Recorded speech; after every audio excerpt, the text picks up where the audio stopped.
नमस्कार. श्री सोमेश्वर कलामंच निर्मित गराजलो रे गराजलो या नाटकाद्वारे जनजागृती करत असतानाच आता साकारली आहे प्रत्यक्षात एक खरी चळवळ. आणि या चळवळीच्याच माध्यमातून घेऊन आलो आहोत लाईव्ह मुलाखत चर्चासत्र. आता हे लाईव्ह मुलाखत चर्चासत्र नक्की कशासाठी? तर आपल्याला प्रेरणा देणाऱ्या व्यक्तींची गाठभेट आपल्या कोकणातील माणसांना करून देण्यासाठी, त्यातून त्यांचा आत्मविश्वास वाढवण्यासाठी आणि त्यांच्या यशाचा मार्ग सुकर करण्यासाठी. आणि मी रिद्धी पाटील तुम्हा सर्वांचं आजच्या या लाईव्ह मुलाखत चर्चासत्रामध्ये सहर्ष स्वागत करते. आजची मुलाखत ना विशेष आहे कारण आजचं दिवेचंही खास आहे. आपणा सर्वांना माहितीच आहे की आजपासून नवरात्री उत्सव सुरू झालेला आहे.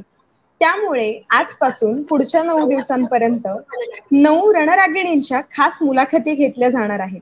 आणि त्यातल्या पहिल्या रणरागिणी आज आपल्या समोर आहेत, ज्यांचं नाव आहे माननीय सौ वैशाली पंडित. मॅडम, तुमचं आजच्या या मुलाखत चर्चासत्रामध्ये खूप खूप मनापासून स्वागत. नमस्कार. जसं पुरातन काळामध्ये देवीने राक्षसी वृत्तीचा संहार केला, क्रूरतेचा संहार केला, पण तेव्हाचा काळ वेगळा होता. आत्ताच्या काळानुसार गोष्टी बदलत जातात, परिस्थिती बदलत जाते. तर आत्ताच्या या काळामध्ये निरक्षरतेच्या अंधकाराचा संहार करून साक्षरता पसरवण्याचं काम आपल्या या मॅडम करतात.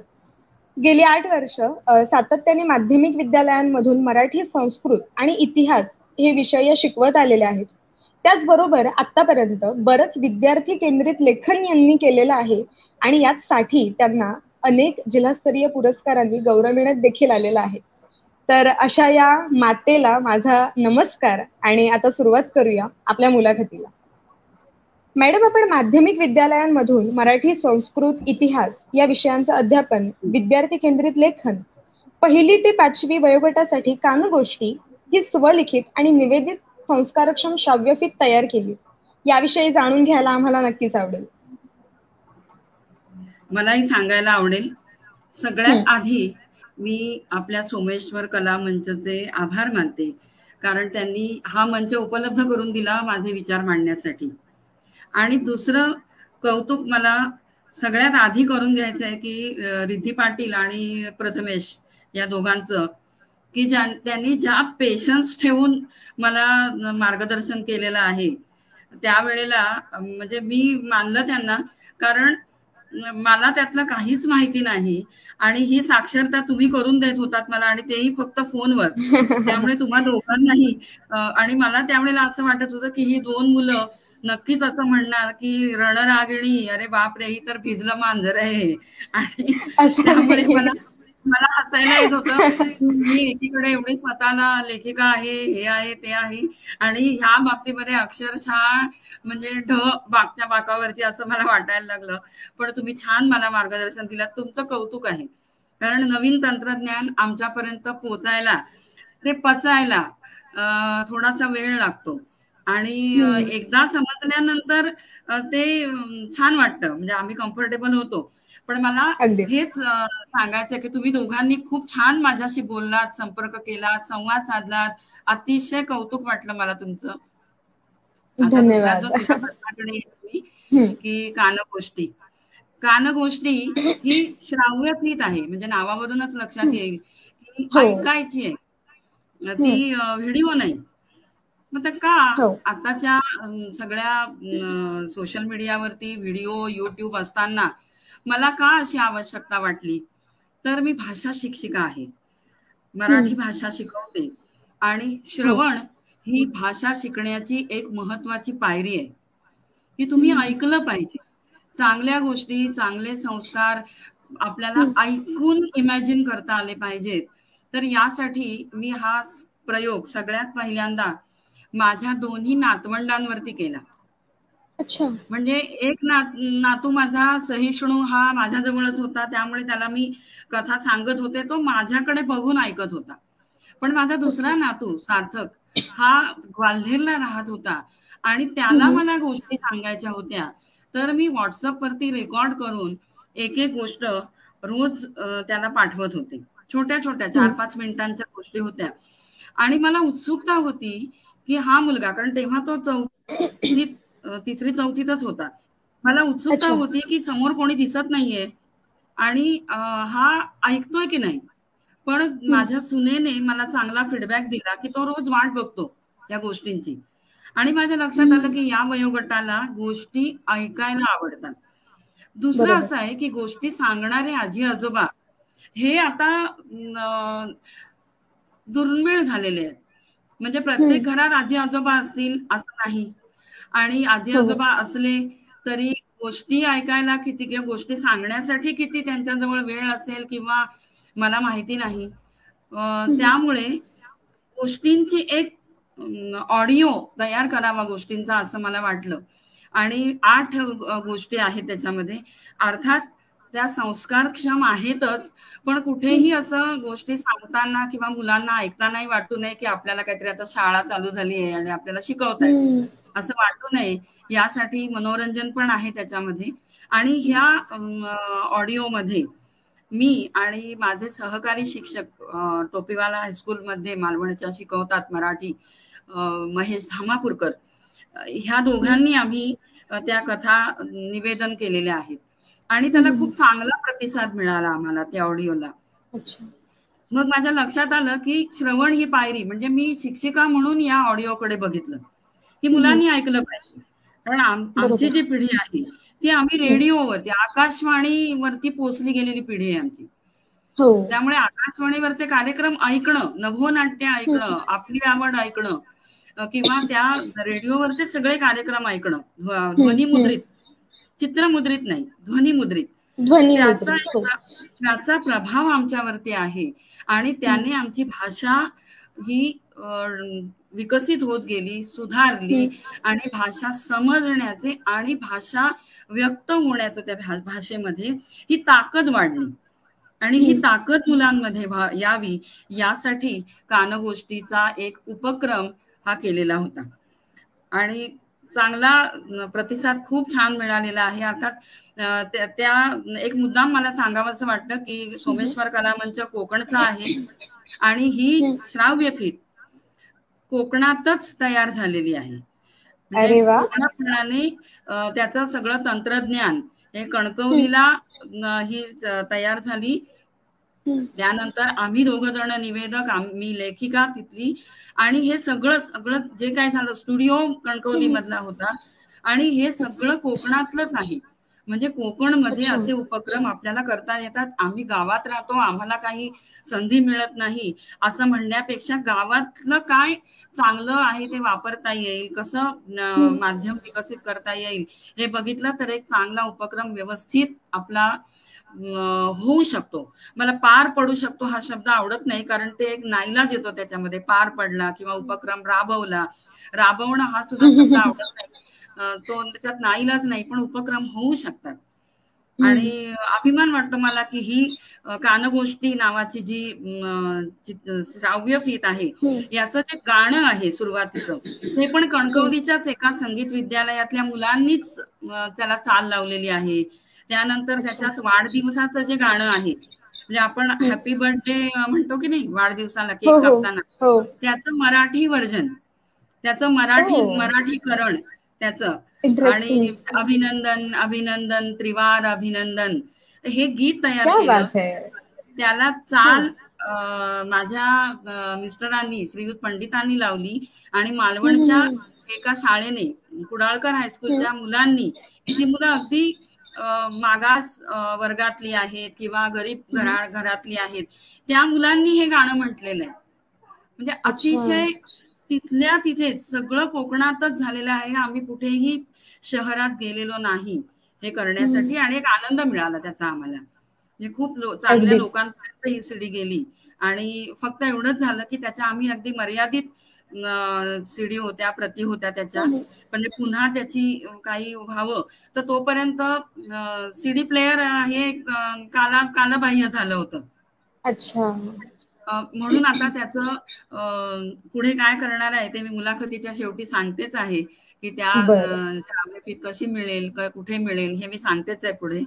आणि अशी कानगोष्टी ही सगळ्यांनी ऐकावी अशी आहे, फक्त मुलांनी नाही, सगळ्यांनीच ऐकावी. सगळ्यांनीच ऐकायला पाहिजे. अगदी नक्की. कारण आपलं जे लिसनिंग स्किल आहे ते डेव्हलप झालंच पाहिजे. कारण तुम्ही बोललात ते अगदी पटलं. कारण पूर्वी आकाशवाणी, रेडिओ याचे कार्यक्रम ऐकले जायचे तुमच्या पिढीकडून. पण हो, आमच्या पिढीकडे या गोष्टी फार कमी पाहायला मिळतात.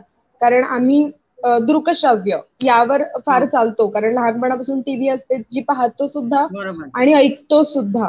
त्यामुळे या इंटेन्शनने हा कार्यक्रम सुरू करणं किंवा हा उपक्रम तयार करणं, त्याच्यावर काम करणं आणि इतक्या सक्सेसफुली तो वर्क करणं ही खूप छान गोष्ट होती.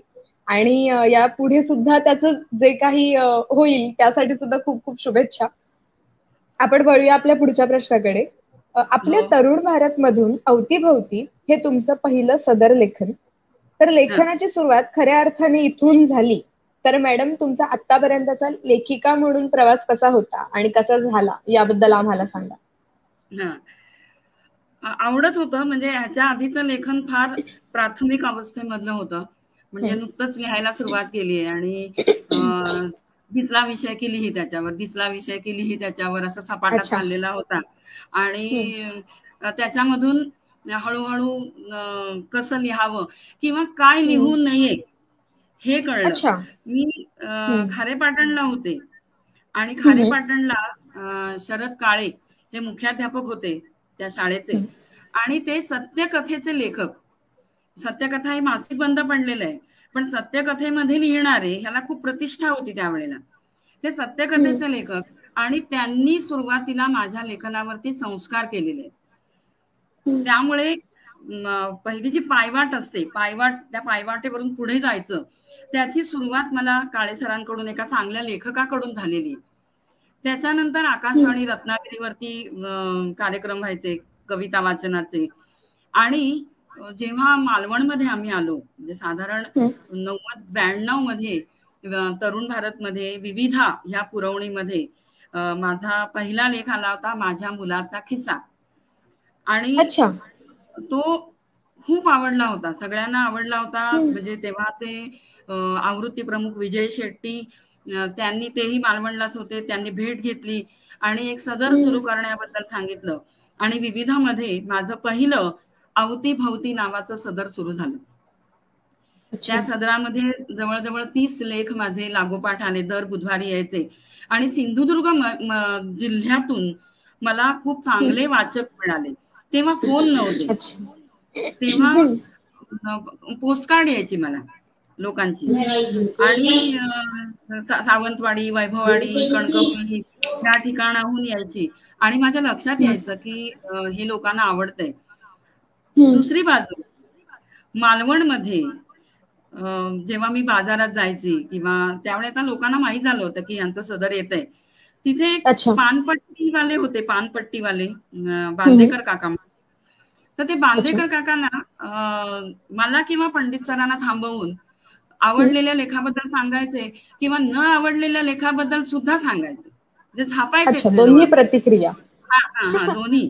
अगदी म्हणजे नाही आजचा काय ओके. जमला नाही त्यांचा सांगा, असं अगदी बिनधास्त सांगायचे. आणि मी ते मानायचे कारण अगदी जो दुकानदार आहे तो व्यस्त असतो खरा म्हणजे, की तो हं. माणूस वेळात वेळ काढून माझं वाचतोय आणि मला ते पोहोचवायचंय. तर मला त्याचं खूप अपूर्वाई वाटत होती.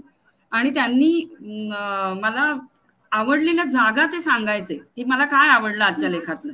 म्हणजे नुसत्या आजच्या ह्याच्यात सुद्धा आपण हे देताना रिप्लाय देताना कुठेतरी इमोजी दाखवतो किंवा हं. अप्रतिम, छान, मोघम अशा सगळ्या प्रतिक्रिया असतात. तसं ते हं. कधीच करत नव्हते. ते थांबवायचंय मला. ओके. आणि आणि काय आवडलं हे मला अगदी उदाहरणं देऊन सांगायचे. हं. माझ्या पुस्तकाचं म्हणजे या सदराचं जेव्हा पुस्तक आलं, अवतीभवती सदराचं दीपमाळेची फुलं या नावाने पुस्तक आलं. त्याचं हं, हं. प्रकाशन मी या बांदेकर काकांच्या हातून केलं. वाह! म्हणजे त्यांनाही अगदी अपूर्वाई वाटली होती. पण मी म्हटलं हेच मला पाहिजे प्रकाशनाला कारण ह्यांनी मला लिहितं ठेवलं पुढे. हं, हं. आणि त्यानंतर माझ्या या सदराला मला इंदिराबाई काळे पुरस्कार मिळाला. नवोदित लेखकांसाठी असणारा आणि मग अच्छा. जबाबदारी वाढल्यासारखं वाटलं, की आपण जे आता लिहितो आहोत हं. ते लोकांपर्यंत पोहोचतं आहे. पण आपल्याला मनोरंजन एवढाच फक्त हेतू नाहीये.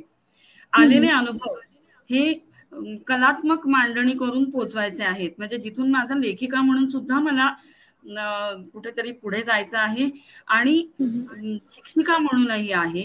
तर माझा जो सगळा प्रवास आहे, या माझ्या लेखन प्रवासामध्ये ह्या दोन्ही व्यक्तिरेखा आहेत, लेखिकाही आहे आणि शिक्षिकाही आहे.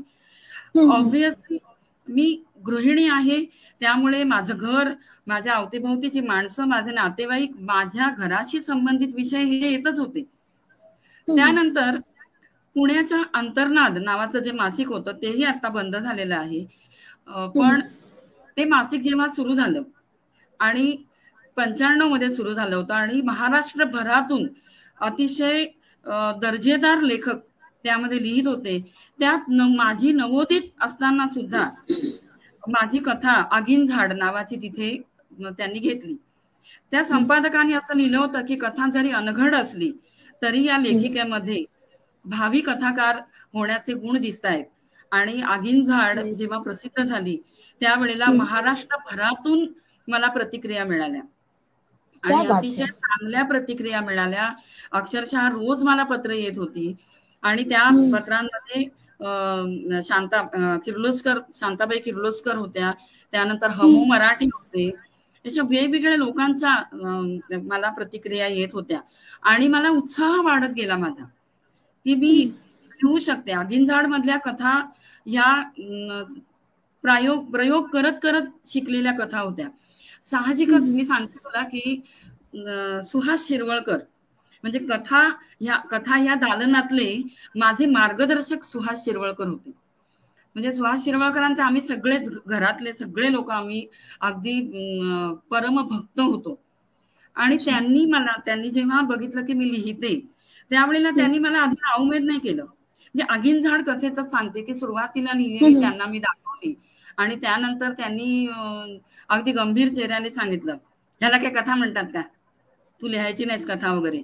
म्हणजे पोटात असा गोळा आला एवढा मोठा की झालं म्हणजे आता माझं इथे स्मारकच बांधणार बहुतेक कथा लेखिका म्हणून. मग त्यांनी मला सांगितलं की जसं घडलंय तसं लेखन म्हणजे बातमी झाली नुसती, ती कथा नाही झाली.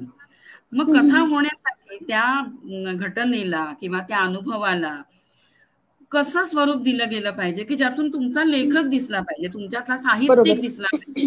नुसता लेखक नाही, लेखन कामाठी करणारा नव्हे, साहित्यिक ज्याला वाङ्मयाची जाण आहे, ज्याला वाङ्मयीन अनुभव पोहोचवता येतात किंवा अनुभव वाङ्मयीनरित्या पोहोचवता येतात असा लेखक. त्यांनी अक्षरशः माझं घरी वर्कशॉप घेतलेलं होतं. म्हणजे ही कार्यशाळा होती कथेची. मी भाग्यवान आहे की माझ्यासाठी एक कार्यशाळा एक मोठा लेखक घेत होता. आणि त्यानंतर ती आगीन झाड लिहिली गेली. म्हणजे त्याचा जो शेवटचा तर्जुमा होता, अखेरचा हात फिरवलेला, ती कथा अक्षरशः रसिकांकडून डोक्यावर उचलली गेली. त्यानंतरचे माझे जे गुरु ते आनंद यादव, आजही मला त्यांच्या आठवणींनी गहिवरून येतं की ह्या लेखकाने मला घडवताना जसं लहान मुलाला चुचकारून त्याचा कल बघून सांगितलं जातं ना, तसा आनंद यादवांनी मला जेव्हा जेव्हा आम्ही भेटलो तेव्हा त्यांनी मला कथांबद्दल सांगितलेलं आहे. त्यांनी एक जो कानमंत्र दिला होता तो कानमंत्र असा होता की तो सगळ्याच लेखकांना, नवोदित लेखकांना तो आचरणात आणावा असा होता की तुम्ही लिहिलं म्हणजे ते फायनल समजू नका. तुम्ही लिहिलं, तुमच्याकडनं आलं, पहिला जो तर्जुमा आहे, पहिली जी प्रत आहे ती तुम्ही लिहिलेली आहे, पण त्यानंतर तुमचा जो हितचिंतक आहे, हितचिंतक म्हणजे तुमच्यावर प्रेम करणारा आणि तुमच्यातल्या उणीवा, तुमच्यातल्या त्रुटी स्पष्ट शब्दात सांगणारा, परखड शब्दात सांगणारा. म्हणजे भले तुम्हाला त्याचा राग आला तरी तुम्हाला आतून माहित पाहिजे की हा माझ्या भल्यासाठी सांगतोय म्हणून. अशा एखाद्या समोर त्याचं वाचन करा. आणि त्यानंतर तिसरं वाचन अजून काही जे जाणकार आहेत, साहित्य रसिकांची, अशी 3 वाचन करा. ते करताना जे बदल सांगितलेले असतील ते करा. अक्षरशः माझी तरीही नावाची एक कथा जी आनंद यादवांच्या कार्यशाळेमध्ये जवळजवळ झाली, मी 18 वेळा लिहिलेली आहे. 18 वेळा. माझ्या मनाचं समाधान होईपर्यंत माझ्या डायरीत मी हे 18 जे कथा त्याच्यावर फुल्या मारलेल्या आहेत, पण त्या मुद्दाम ठेवल्या की मी इथून प्रवासात ह्या पुढे गेले. म्हणजे असं लिहायचं नाही हे कळलं मला. आणि असं करत करत पुढे गेले. त्यानंतर विजया राजाध्यक्षांचं मला खूप मोठं मार्गदर्शन मिळालं. कथालेखिका विजया राजाध्यक्ष, श्रीपाद काळे, विद्याधर भागवत सावंतवाडीचे, विद्याधर करंदीकर कणकवलीचे, म्हणजे खूप मोठ्या लोकांनी मला माझ्या लहानपणाचा किंवा नवोदितपणाचा बाऊ न करता, इगो न ठेवता, स्वतःचा प्रतिष्ठितपणा बाजूला ठेवून मला त्यांनी मार्गदर्शन केलेलं आहे. आणि म्हणून मला जाण आली की काय कसं लिहावं यापेक्षाही ना कसं लिहू नये याची जाण येणं खूप महत्वाचं आहे. आणि ते जेव्हा आलं तेव्हा म्हणजे आजही लिहून झाल्यानंतर मला जर समाधान मिळालं नाही तर मी ते सोशल मीडियावर सुद्धा टाकत नाही.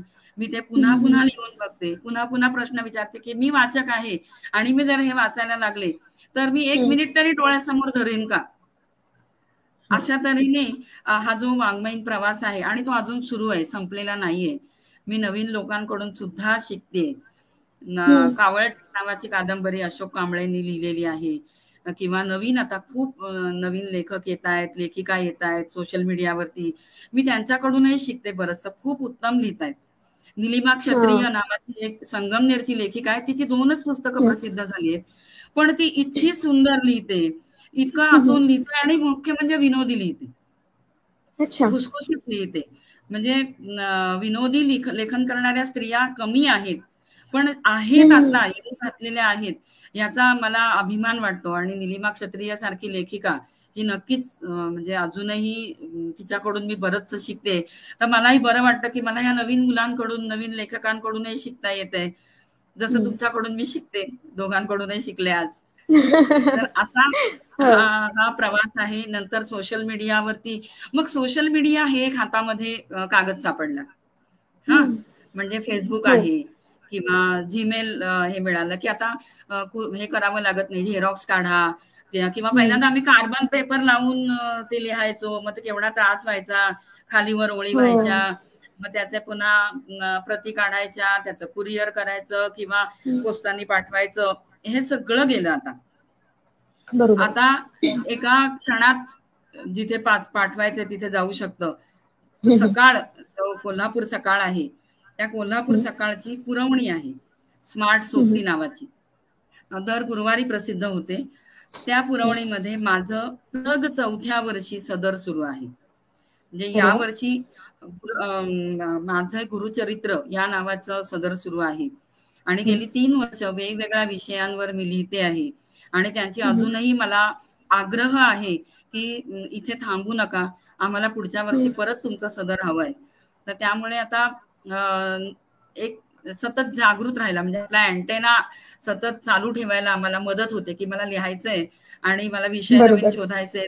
आणि विषय सुद्धा आता असे झालेले आहेत की तुमच्यासारखे वाचक येतात समोर, त्यांना कुठेतरी स्वतःचं वाटलं पाहिजे, त्याच्याशी नाळ जुळली पाहिजे त्यांची स्वतःची. आणि आता तसं बघायला गेलं तर आमचं एक सीमित जग आहे, मर्यादित आहे. म्हणजे आमच्या प्रकृती म्हणा, वय म्हणा, या सगळ्यामुळे आम्हाला असं बाहेरचं जग आहे ते अनुभवता येत नाही. पण घर बसल्या सोशल मीडियाने जे आम्हाला जग घरात आणून दिलेलं आहे त्यावरून बऱ्याच गोष्टी कळतात आणि काहींचं खटकतात, बऱ्याचशा गोष्टी खटकतात. पण काही वेळेला असं वाटतं की काही बोलून उपयोग नाहीये आता. आणि त्याच्यामध्ये माझा देहशतवाद नावाचा एक माझा लेख हल्लीच सोशल मीडियावरती आलेला आहे आणि तो खूप मोठ्या प्रमाणावरती व्हायरल होतोय. फॉरवर्ड करतायत लोक, त्याचा व्हिडिओ काढलाय, त्याचे ऑडिओ काढलाय आणि खूप मोठ्या प्रमाणावरती होत आहे. तर त्याच्यामध्ये हाच विषय आहे की आम्ही कुठेतरी आता स्वतःला असं बंधन घालून घेतलं पाहिजे, तरीही जागल्याची भूमिका सुद्धा सोडायची नाही. कोणाला आवडो किंवा न आवडो, पण एखाद्याचं जर चुकत असेल तर ते योग्य शब्दात सांगणं, म्हणजे त्याची बाजू समजून घेऊन त्याला सांगणं, हे खूप महत्वाचं आणि एक कसरतीचं काम आहे. म्हणजे असं म्हणणं सोपं आहे की मला नाही पटत ना, मी बाबा स्पष्ट बोलतो, म्हणणं सोपं आहे. पण ज्याला बोलणार आहोत तो कुठल्या परिस्थितीत आहे हे आम्हाला माहित नसतं.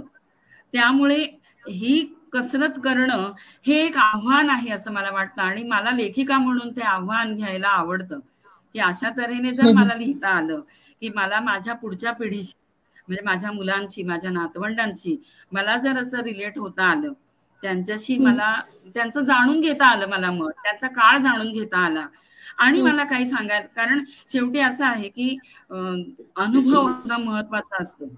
काही वेळेला अनुभवाचा उपयोग पुढे चालणाऱ्याला होऊ शकतो म्हणून सांगायचं असतं, आणि ते सांगतानाचं तारतम्य एक लेखिका म्हणून मला यावं अशी माझी इच्छा आहे. अगदी नक्कीच. एक लेखिका म्हणून जो प्रवास होता तो अतिशय सुंदर होता आणि मुळात स्वतःच्या प्रोफेशनमध्ये इतकी वर्ष कार्य करून सुद्धा मला ह्यात अजून परफेक्ट व्हायचंय, ही इच्छा तुमच्या मनात जी आहे आणि त्या इच्छेसाठी तुम्ही ज्या प्रकारे कार्य करताय ते खरंच खूप छान आहे. की आणखी उत्तम लेखिका बनण्याची जिद्द आजही तुमच्यामध्ये दिसते आणि ते खरंच खूप छान आहे. मॅडम, याचबरोबर आपण सिंधुदुर्ग जिल्ह्यात ऐलमा पैलमा अक्षरदेवा सिंधुदुर्ग महिला साहित्यिक समूहाची स्थापना केली. या समूहाच्या कामकाजाबद्दल जाणून घ्यायला आवडेल. नक्कीच, मलाही तुला हे सांगायला आवडेल, पण त्यापूर्वी मगाच्या प्रश्नामधला एक जो भाग आहे तो, मी नुसती लेखिका किंवा नुसती शिक्षिका याही पेक्षा एक माणूस म्हणून मला जे आजूबाजूचं जग दिसतं ना त्याचा विचार करावा असा वाटतो. मिळून साऱ्या जणी या मासिकाची मी प्रतिनिधी आहे. पुण्यामध्ये माननीय वैविध्या बाळ ह्या ज्या पत्रकार होत्या आणि त्या आता आपल्यात नाहीत, पण त्यांनी गेली 40 वर्ष जवळजवळ त्यांच्या सहवासामध्ये मी आहे. आणि त्यांनी जे स्त्रियांसाठी, सुरुवातीला स्त्रियांसाठी त्यांनी मासिक सुरू केलं होतं. स्त्रियांनी एकमेकींशी संवाद साधावा यासाठी टॅगलाईन होती त्यांची. त्यानंतर ही टॅगलाईन बदलली, स्त्री आणि पुरुष दोघांनी एकमेकांशी संवाद साधावा यासाठी. आणि अगदी आता जी सध्याची जी टॅगलाईन आहे ती अशी आहे, तो, ती आणि या पलीकडचे ते यांच्याशी संवाद साधणारं हे मासिक आहे. आणि हे जे आपण ट्रान्सजेंडर म्हणतो, लेस्बियन आहेत, गे आहेत, हा समाजाचाच एक भाग आहे. यांना स्वीकारलं गेलेलं आहे. ही जी विचारसरणी आहे ना, ही विचारसरणी मला माझ्या लेखिका बनण्यामध्ये आणि माणूस म्हणून जागेवर ठेवण्यामध्ये खूप मोठी उपयोगाला आलेली. आजही मला असं जाणवतंय की बऱ्याचदा आपण म्हणतो सरळ, म्हणजे सावित्रीबाई फुले पुण्यतिथीलाही आपण म्हणतो की ह्यांच्यामुळे आज आम्ही शिकलोय आणि ह्या पहिल्या शिक्षिका. पण तुला माहितीये का की सावित्रीबाई फुले हे नाव सुद्धा माहीत नसलेला अजूनही काही मोठा स्त्री घटक आपल्या समाजामध्ये आहे. आणि हे जेव्हा वास्तव मला कळलं ना, त्यावेळेला मी होते त्या ठिकाणाहून शेकडो वर्ष मागे गेले की मला अजून, म्हणजे मी काहीच केलेलं नाहीये त्या मानाने. अजून कितीतरी मोठा समाज असा आहे की ज्यांना हे काम, विद्या बाळ ह्या तर अजून दूरच राहिल्या, पण हे काम, सावित्रीबाई फुलेंचं काम त्यांच्यापर्यंत पोहोचणं किंवा बाबासाहेब आंबेडकरांचं काम पोहोचणं, म्हणजे त्यांच्या पुण्यतिथीला नुसतं डीजे लावून नाचणं किंवा नुसता गाण्या बजावण्याचा कार्यक्रम करणं ही पुण्यतिथी नाही, हे सांगण्याची गरज आहे. असा मोठा समाजाचा घटक मी जेव्हा पाहिला तेव्हा माझे पाय पूर्ण जमिनीवर आले की इथे आपण लेखिका असण्याचा सगळा अभिमान गळून पडतो. इथे आधी तुम्ही माणूस म्हणून त्यांना समजून घ्या, मग लेखिका आहातच, ते येईलच तुमच्या लेखनामध्ये, ते काय कुठे जाणार नाहीये, पण आधी इथे यायला हवंय. आणि ह्या घटकामध्ये मी जे तुला उदाहरण दिलं ना, ह्याच्यामध्ये तरुणी आहेत ज्या अक्षरशः 24-25 वर्षाच्या तरुणी आहेत. त्यांची जर ही अवस्था असेल तर आपली जबाबदारी वाढली असं नाही का वाटत? एवढी तरी जबाबदारी वाढली की नुसतं पुढे रस्ते झाले, चौपदरीकरण रस्त्याचं झालंय, पण जिथून पायवाट झालीये तिथे असणाऱ्या लोकांना त्या रस्त्यापर्यंत घेऊन यायला हवंय. तर त्यांना दुपदरीकरण म्हणजे काय, त्यांना रस्ता म्हणजे काय कळेल, त्यांना दुपदरीकरण कळेल, मग चौपदरीकरण कळेल. हा, आणि हे जेव्हा, म्हणजे हा एक भाग म्हणून मी लेखिका म्हणून जेव्हा माझ्या लेखनात यायला लागला त्यावेळेला सिंधुदुर्ग जिल्ह्यामध्ये असं होतं की फारसं सोशल मीडिया आता गेल्या साधारण 6-7 वर्षामध्ये खूप मोठ्या प्रमाणावरती आम्हा प्रत्येकीकडे फोन आले ह्याला, त्यावेळेला नव्हतं. म्हणजे पुरवणीमधून, सावंतवाडीमधून उषा परब लिहायच्या, वंदना करंबेळकर लिहायच्या, अशा वेगवेगळ्या, आम्ही वृंदा कांबळी लिहायच्या कुडाळमधून, आणि अशा वेगवेगळ्या लेखिका लिहित होतो, पण आम्हाला एकमेकींबद्दल काहीच माहिती नव्हती. नुसतं वर्तमानपत्रात आम्ही वाचत होतो. आम्हाला प्रत्येकीला वाचक वर्ग आहे, पण तो सिंधुदुर्गाबाहेरचा.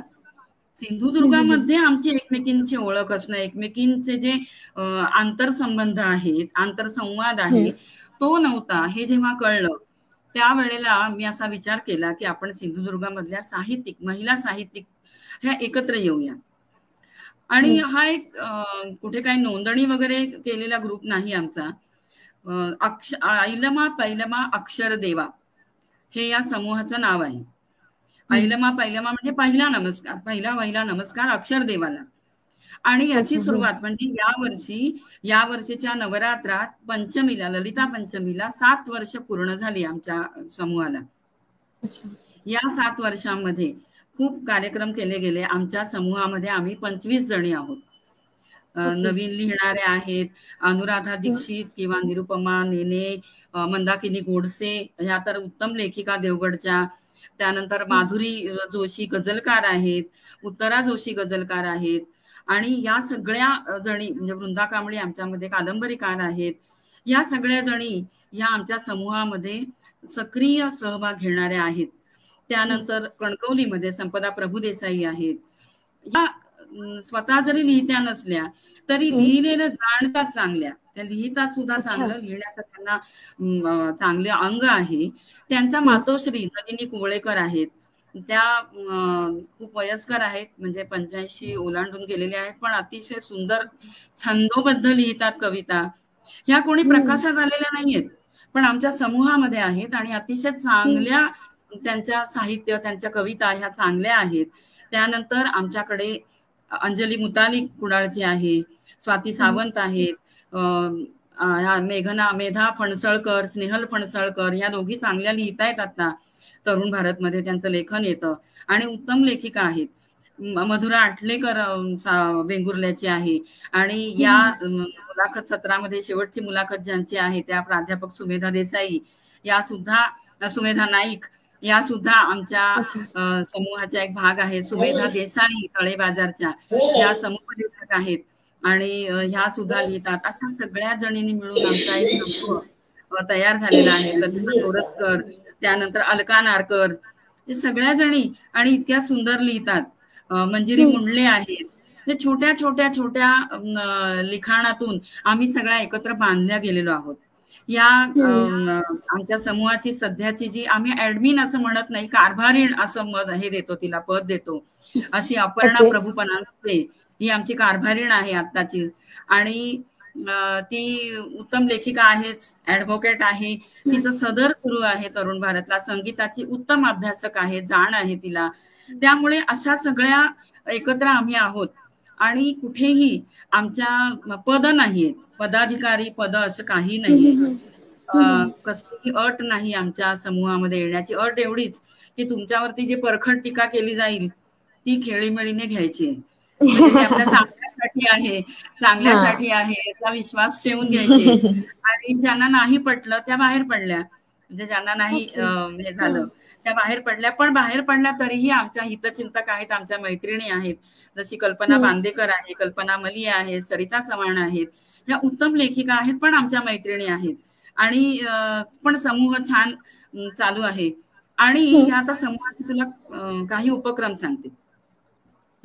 एक उपक्रम असा केला होता की सिंधुदुर्ग जिल्ह्यात त्यावेळेला आत्महत्यांचं प्रमाण वाढलेलं होतं. आणि ते सुद्धा कोणाचं, मुलांच्या, म्हणजे अगदी 11वी 12वीला असलेल्या मुलांच्या, मुलांचं असं आत्महत्यांचं प्रमाण वाढलेलं होतं. आणि आम्हाला सगळ्यांना एक अशी काळजी वाटत होती की आपण काय करू शकतो यातून. म्हणजे नुसतं त्यांना समुपदेशन करणं म्हणणं सोपं आहे, पण ह्यांच्यासाठी आपल्याला काय करता येईल. तर आम्ही आमच्या पातळीवरती प्रत्येक जणींनी, जिथे शाळा जवळ असेल, कोणाची जिल्हा परिषदेची शाळा जवळ आहे, हायस्कूल जवळ आहे, आम्ही वेगवेगळे उतारे निवडले होते, कविता निवडल्या होत्या आणि त्या शाळांमध्ये जाऊन चर्चा केली होती की या तऱ्हेने जीवन संपवणं, म्हणजे ज्यांनी जीवन बघितलंच नाहीये त्यांना जीवन संपवण्याची का घाई व्हावी किंवा त्यांना का अशी ओढ लागावी, असं काय त्यांच्या जीवनामध्ये घडलेलं आहे आताच्या या चिमुकल्या जीवनामध्ये. असं करत करत आम्ही त्याच्यामध्ये काम करत गेलो. म्हणजे ते काम संपलंय असं नाही, अजूनही आमच्या सहवासामध्ये जी जी मुलं येतात त्यांच्याशी आम्ही बोलतच असतो. हे दुसरा आम्ही एक उपक्रम केला होता, तो म्हणजे साहित्यिक रुखवत, अक्षर रुखवत. म्हणजे लग्नामध्ये मुलीला जे रुखवत देतात त्यावेळेला आम्ही आमच्या समूहाने त्या रुखवतामध्ये अशा भित्तीपत्रिका तयार केल्या होत्या, डिजिटल भित्तीपत्रिका, आणि त्याला थीम ठेवली की लग्नामुळे निर्माण होणारी नाती. मुलीच्या जीवनामध्ये लग्नामुळे निर्माण होणारी नाती, आणि त्याच्याबद्दल आम्ही प्रत्येकीने विषय घेऊन लिहिलेला होता. मग त्याच्यामध्ये कामवाली हे नातं सुद्धा होतं की मदतनीस कामवाली तुमच्या घरात येते, तिचं तुम्ही एक मालकीण आणि तुमची ती मदतनीस आहे, तिच्याशी सुद्धा कसं नातं आपल्या निर्माण झालं पाहिजे हे सांगणारा सुद्धा लेख होता. म्हणजे सासू सासरे, दीर जाऊ हे सगळं होतच होतं. त्याच्यामध्ये स्वयंपाकाशी तुझं नातं काय असेल, पाहुण्यांशी तुझं नातं काय असेल, खूप सुंदर असं. आणि ती आमच्या संपदा प्रभुदेसाईची मुलगी, म्हणजे आमच्या मैत्रिणीचीच मुलगी होती म्हणून आम्ही मुलीच्या बाजूने केली. पण जेव्हा मुलाचं लग्न असेल ना, तेव्हाही त्या मुलासाठी सुद्धा, कारण त्यालाही मिळणार आहेत ना लग्नानंतरची नाती, बरोबर, काय मुलीलाच मिळतात असं काही नाहीये. तर तो आमचा एक प्रकल्प व्हायचा आहे अजून. पण आमच्या ग्रुपमध्ये कुठल्या मुलाचं लग्न ठरलं तर आम्ही नक्कीच हे करणार आहोत. छान उपक्रम झाला होता तो. तिसरा आमचा झाला होता की आम्ही ह्या माझं पुस्तक प्रकाशन झालं होतं 5 दशक 9 सुटे. तर त्या पुस्तक प्रकाशनाला आम्ही दिशा शेख या ट्रान्सजेंडर व्यक्तीला बोलावलं होतं. म्हणजे हिजडा समूहातली ही कवयित्री आहे आणि आताच तिचं एक पायाला ती खुरपं होतं ना, खुपरं होतं ते, तर ते तिचं प्रसिद्ध झालेलं आहे पुस्तक. आणि त्या पुस्तकावरती पण मी परीक्षण लिहिलेलं आहे. आणि त्या दिशा शेखला कणकवलीमध्ये बोलावलं होतं प्रकाशनासाठी. एक वेगळा अनुभव होता. आणि मुख्य म्हणजे मी फक्त कल्पना मांडली होती, पण ऐलमा पैलमा समूहाने ही कल्पना इतकी सुंदररित्या प्रत्यक्षात आणली. त्याचं आयोजन, त्याचं पूर्णपणाने आयोजन करणं, ते आयोजन प्रत्यक्षात आणणं, म्हणजे त्याची सगळी जबाबदारी त्यांनी घेतली होती. मी फक्त दिशाला निमंत्रित केलं, दिशाबद्दलचं जे काय जबाबदारी होती तेवढी माझ्याकडे होती. पण बाकी उत्कृष्ट कार्यक्रम तो प्रकाशनाचा प्रकाशन हे नुसतं निमित्त होतं. मला दिशाला कोकणात आणायचं होतं. दिशा एक चांगली संवेदनशील अशी हिजडा समूहातली व्यक्ती आहे.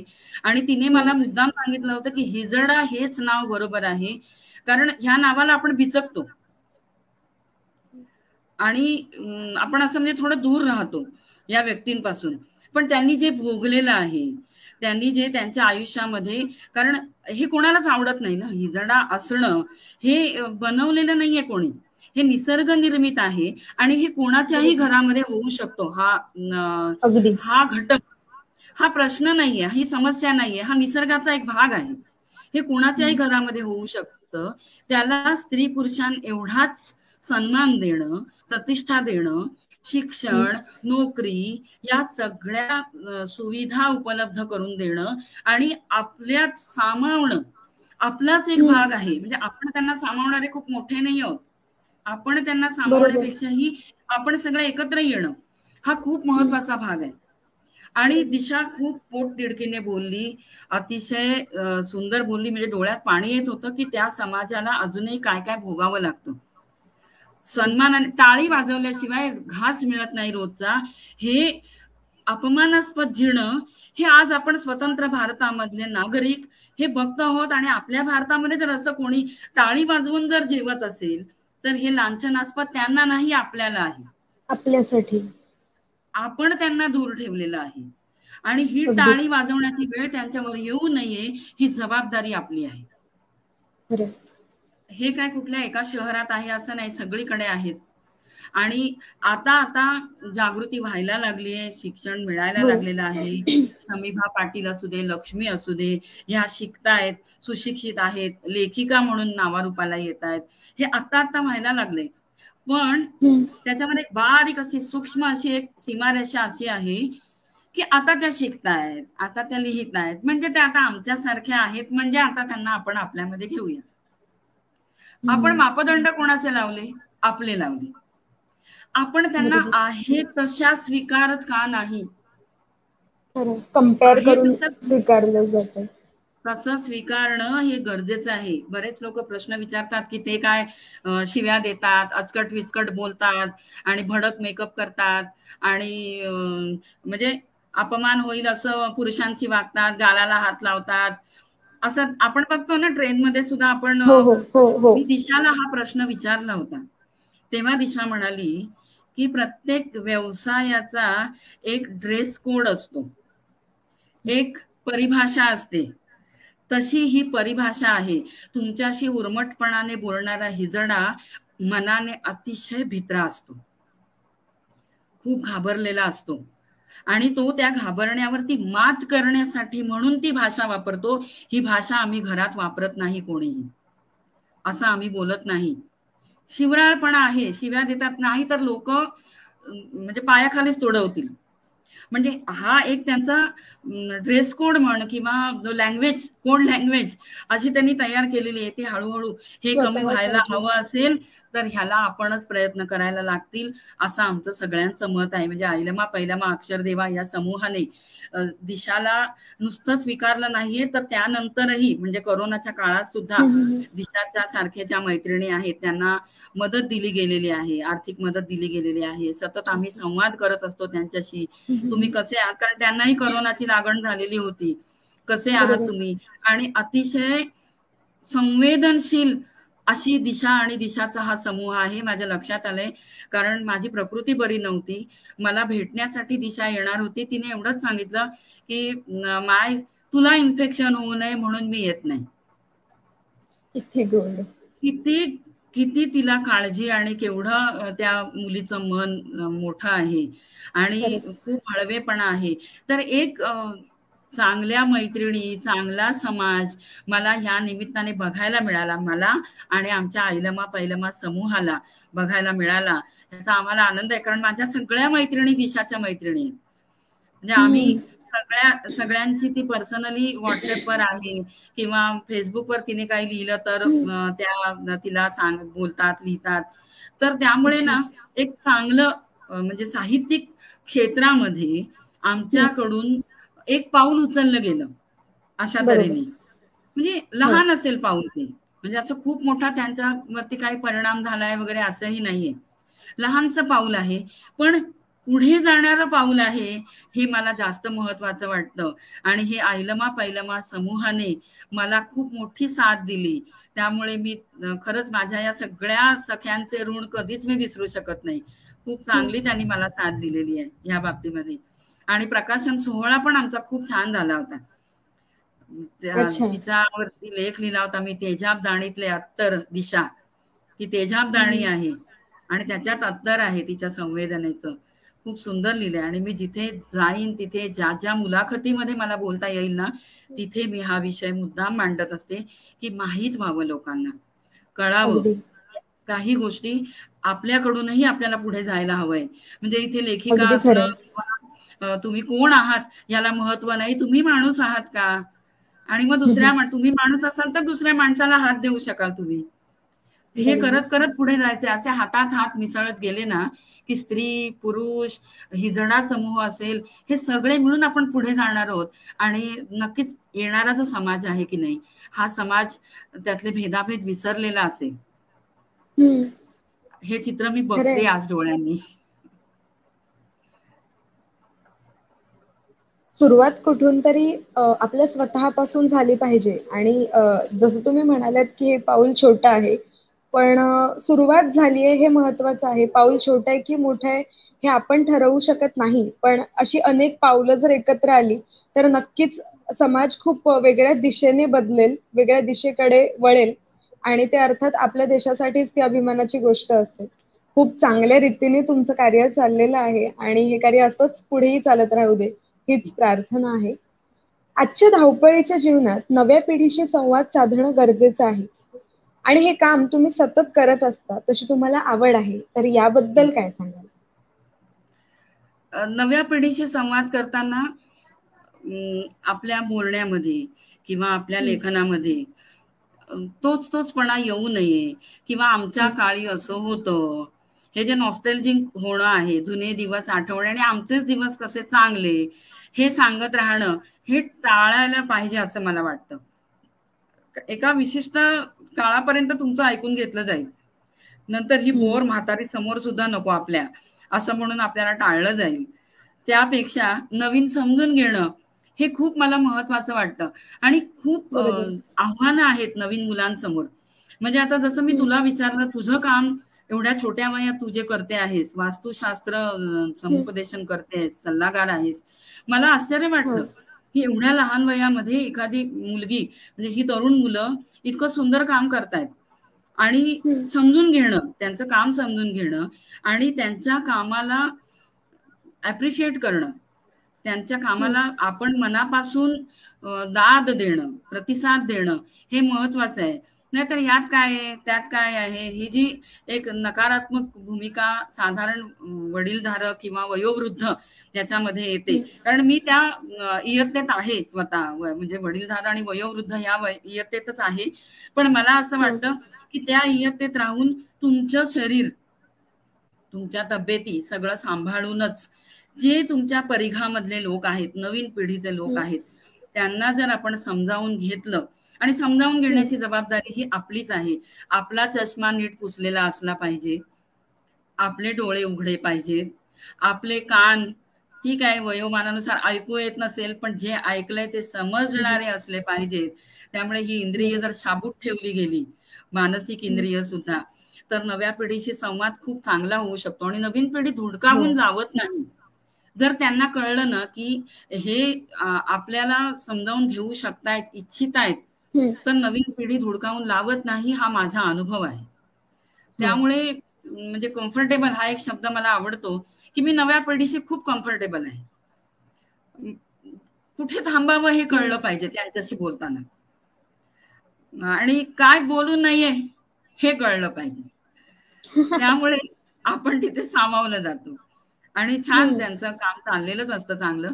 फक्त आपण समजून घेणं आणि आपल्यामध्येही काही बदल करणं मला गरजेचं वाटतं. बरोबर. फारच छान मॅडम. याचबरोबर आज बऱ्याच ठिकाणी महिलांवर अन्याय, अत्याचार मोठ्या प्रमाणात वाढत चालले आहेत. हे दिवसेंदिवस अत्याचार वाढत आहेत, तर यामागे नक्की कोणतं कारण असू शकतं आणि यावर कशा प्रकारे आपल्याला उपाय करता येईल असं तुम्हाला वाटतंय? एकतर ही जी समस्या आहे, ही समस्या 2+2 4 एवढी सोपी नाही. महिलांवरच्या अत्याचारामध्ये जेवढे पुरुष जबाबदार आहेत, तेवढ्याच महिला सुद्धा जबाबदार आहेत, असं माझं जबाबदारीचं विधान आहे. कारण स्वातंत्र्य याचा स्वैराचाराच्या रूपात घेतलेला अर्थ कसंही वागलं तरी चालणार आहे, आम्ही अशाच वागणार, आम्हाला स्वातंत्र्य आहे असं म्हणणारा एक जो वर्ग आहे, त्या वर्गासाठी धोक्याची सूचना ही आहे. ही धोक्याची वेळ आहे की बलात्कारासारखे किंवा अत्याचारासारखे समस्या जेव्हा निर्माण होतात त्यासारख्या, तेव्हा कुठेतरी आपण जबाबदार आहोत. हा एक भाग. त्याच्यासाठी मुद्दाम एक उदाहरण देते.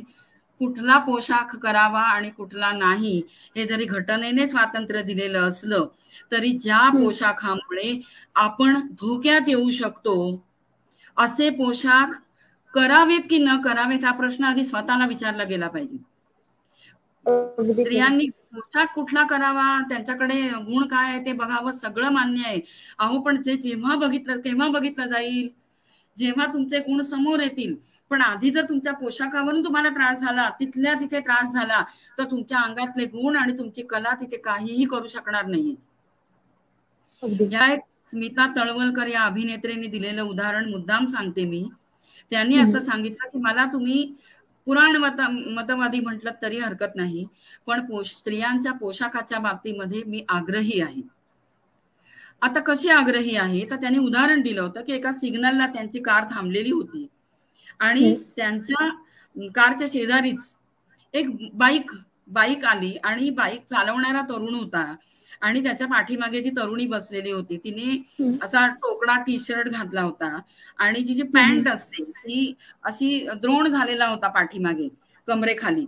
त्याचा द्रोण झाला होता, म्हणजे पूर्ण ती अशी ओपन होती आणि तोकडा टी शर्ट, तिची पाठ कंबर सगळं दिसत होतं. आता त्या म्हणाल्या हे आता दृश्य काय आपल्याला नवीन नाहीये, पण तेवढ्यात पाठीमागून अजून एक बाईक आली.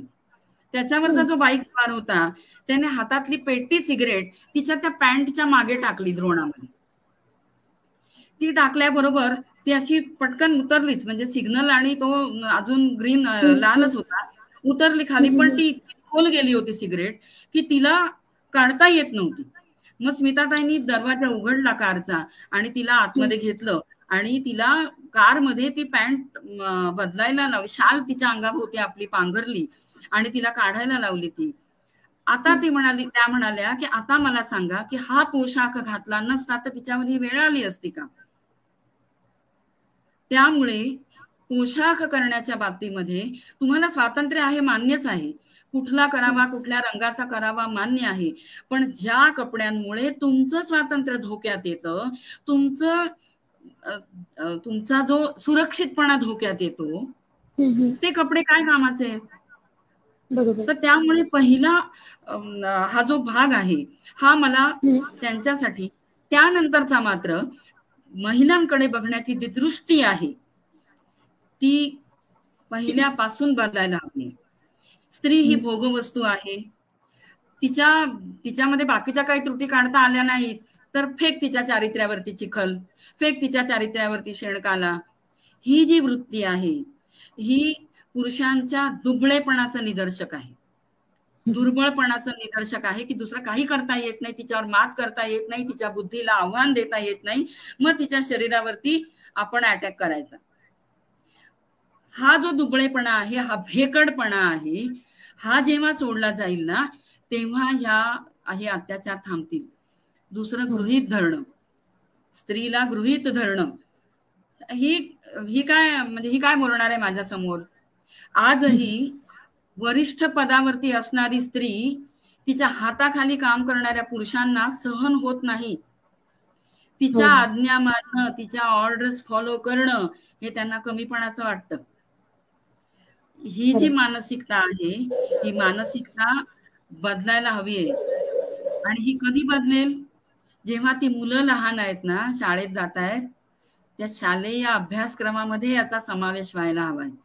आणि नुसता पुस्तकापुरता नाही, तसे समानतेचे धडे भरपूर आहेत, पण नुसता पुस्तकापुरता नाही, प्रॅक्टिकली मुलं तशी वागतायत का, प्रॅक्टिकली एकमेकांना, म्हणजे भिन्न लिंग जरी असलं तरी आपण माणसं आहोत, आपल्या अंगातलं रक्त सारखं आहे, आपल्याला मेंदू सारखा आहे, आपल्याला मिळणाऱ्या सुविधा, आपल्याला मिळणाऱ्या संधी ह्या सगळ्या जर समान असतील आणि त्या समान संधीचा फायदा घेऊन मुली पुढे जात असतील तर त्याचा दुस्वास करण्यापेक्षा, त्याचा सूड घेण्यापेक्षा ह्या का जात आहेत पुढे.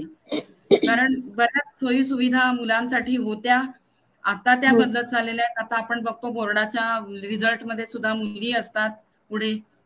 मग अशा वेळेला ह्या मुलींचा सन्मान करणं, त्यांच्या बुद्धीचा सन्मान करणं हे प्रत्येकाचं कर्तव्य आहे. प्रत्येक व्यक्तीचं, ह्याच्यात स्त्रिया सुद्धा आल्या. एकमेकींबद्दलचा जो सहानुभव आहे तो नुसता बोलण्यामध्ये असता कामा नये किंवा नुसता माझ्या लेकी सुनांपुरता मर्यादित असता कामा नये, तो शेजारच्या स्त्रीबद्दल सुद्धा, समाजातल्या प्रत्येक स्त्रीबद्दल सुद्धा माझा सहानुभव तोच असला पाहिजे. तरच या समस्यांमध्ये, कारण ही इतकी खोल गेलेली समस्या आहे की त्या समस्या निराकरण होणं हे चुटकीसरशी होणारं काम नाही. तुमच्यात आतून बदल होत गेले पाहिजेत आणि हे बदल तुमच्या वृत्तीतून दिसले पाहिजेत, प्रवृत्तीतून दिसले पाहिजेत आणि कृतीतून दिसले पाहिजेत, तरच या समस्या असू शकतात. अन्यथा आपण आहोत तिथेच राहणार आहोत. किती विकास झाला आणि किती काही आपल्या हे बांधले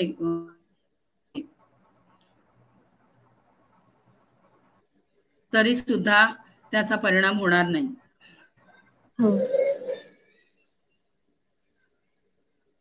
हॅलो,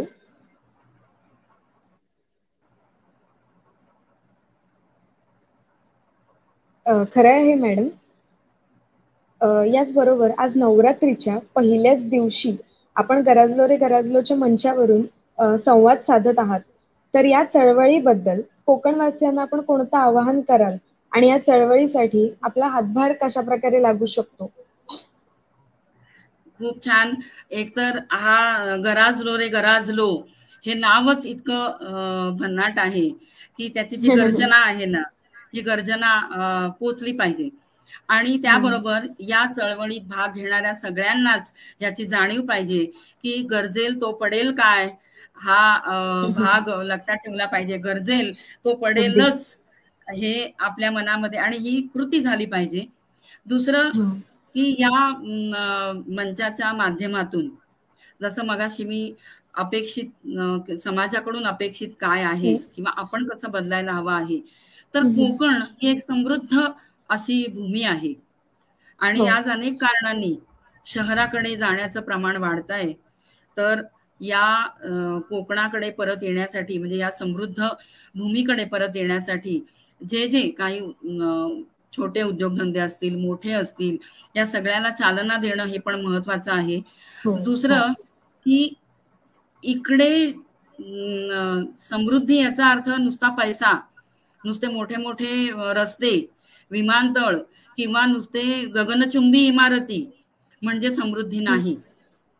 या सर्वांबरोबर इथला समाज हा कसा आहे हे महत्वाचं आहे. मग त्यामध्ये असणारे, आजही असणारे कोकणामध्ये असणारे जातीभेद हे जे खटकतात, त्यानंतर आपल्याला जाणवतात पावलोपावली, यामुळे आपला कुठेतरी मार्ग अडवला जातोय किंवा एकमेकांमधले दुस्वास, सत्तेसाठी हपापणं, हे जे दुर्गुण आहेत ना, हे दिसत आहेत आता. किंवा सत्तेसाठी काहीही, प्रसिद्धीसाठी काहीही, यातलं जो नीतिमूल्याचा गाभा आहे, हा सर्वात प्रथम आपला पाया तयार झाला पाहिजे. यासाठी काही कार्यक्रम तयार व्हावेत असं मला वाटतं. म्हणजे या मंचावरून आपल्या मूल प्रवृत्तींना मार्गदर्शन मिळेल, वाढवल्या जातील, यासाठी काही करता यावं असं मला वाटतं. दुसरे काही विचारवंत आपल्यामध्ये आहेत, म्हणजे तुम्ही मुलाखतीच्या रूपाने तर घेताच आहात, त्यांचे विचार जाणून घेता आहात, त्यांचे प्रसृत करता आहात, मोठ्या प्रमाणावर त्याची आधीपासून जाहिरात करून लोकांना ऐकायला प्रवृत्त करता आहात. हे सगळं खरं आहे, पण एका कानाने ऐकलं आणि दुसऱ्या कानाने सोडून दिलं असंही होता कामा नये.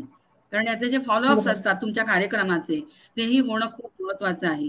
की काय काय होऊ शकतं ह्याच्यानंतर. म्हणजे एखादा विचारवंत सांगून गेला, तो काही 3 तासाचा सिनेमा नाहीये की एक स्टोरी कळली, गाणी कळली, हा छान सिनेमा होता, बापरे त्याचे अगदी टची होता सिनेमा, कथा चांगली होती वगैरे, असं नाहीये हे. या मंचावरून जे सांगितलं जातं त्याचा कुठेतरी शिदोरी म्हणून उपयोग व्हावा वाटचालीला, असं मला वाटतं. तर माझ्या योगदानाबद्दल म्हणशील तर मगाशी मी जी कानगोष्टी सीडी हे म्हटलं होतं, तेव्हा मी सहदेव धरणे यांना मी असं सांगितलं की माझी सीडी आता जी सीडी स्वरूपामध्ये उपयोग नाही ठेवून, तर ही मी या मंचासाठी देते आहे की त्यांनी पेनड्राईव्हवर घेऊन ही ऐकण्यासाठी खुली करावी. आणि ही एक म्हणजे ही एक माझ्याकडून होणारी मदत, मदतीपेक्षा सुद्धा, मदत शब्द खूपच मोठा आहे, मला एवढा नाही करायचं, की इथून पोचावं लोकांपर्यंत, मुलांपर्यंत पोचावं, मुलांच्या पालकांपर्यंत पोचावी ही सीडी. आणि मी ही सीडी आपल्या सोमेश्वर कला मंचासाठी देते आहे, विना अट देते आहे. त्यामुळे त्यांनी त्याचं काय करायचं आहे त्यांनी ठरवावं पुढे, म्हणजे पेनड्राईव्ह करायचं ठरवावं त्यांनी. आणि तुमचा सगळा तरुण वर्ग आहे तो मला खूप आशादीप वाटताय. ते म्हणजे हा घटस्थापनेमधले घट असतात ना, त्यातले दीप आहात तुम्ही.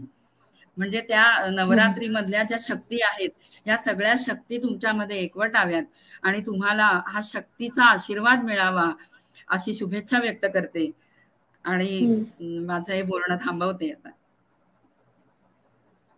धन्यवाद मॅडम. आज तुमच्याशी गप्पा मारताना खूप छान वाटलं. कितीतरी नवीन गोष्टी समजल्या. खरं तर नवरात्री विशेष मध्ये घेतली गेलेली ही पहिली मुलाखत, आणि त्यामध्ये त्या व्यक्तिमत्वामध्ये दिसून आलेली देवी ही फार छान होती. कारण ते जे देवीचं दर्शन, कारण गेल्या काही दिवसांपूर्वीच मी सोशल मीडियावर एक पोस्ट वाचली होती, ज्यामध्ये देवीचे हात होते आणि त्याच्याकडे पाठ केलेली एक मुलगी होती आणि म्हटलं होतं की प्रत्येक मुलीमध्ये या देवीचं स्वरूप आहे. आणि समाजाप्रती इतकं प्रेम असणं, म्हणजे समाजातला प्रत्येक घटक हा आपलाच आहे. आपण त्याचे भाग आहोत. त्यामुळे त्यांना आपल्याला भाग करून घ्यायची गरज नाहीये. ते ऑलरेडी या समाजाचे भाग आहेत. आणि त्यांना आपलं असं करून घेणं. ह्या इतक्या या डीप गोष्टी आहेत आणि त्या इतक्या तुमच्या मनाच्या जवळ आहेत आणि तुम्ही त्यावर ज्या प्रकारे कार्य करत आहात. तर समाजासाठी वाहून घेतलेली ही देवी आज इथे समोर दिसली आणि तुम्ही तुमचा इतका मूल्यवेळ आज आम्हाला दिलात. आम्हाला इतकं छान मार्गदर्शन केलं आणि इतक्या सुंदर गप्पा मारल्यात. याबद्दल खरंच मी खूप खूप आभारी आहे आणि तुम्हाला तुमच्या पुढील वाटचालीसाठी खूप खूप शुभेच्छा. तर इथेच मी तुमचा निरोप घेते. पुन्हा भेटू अशाच एका लाईव्ह मुलाखत चर्चासत्रामध्ये अशाच एका प्रेरणादायी मातेसोबत. धन्यवाद.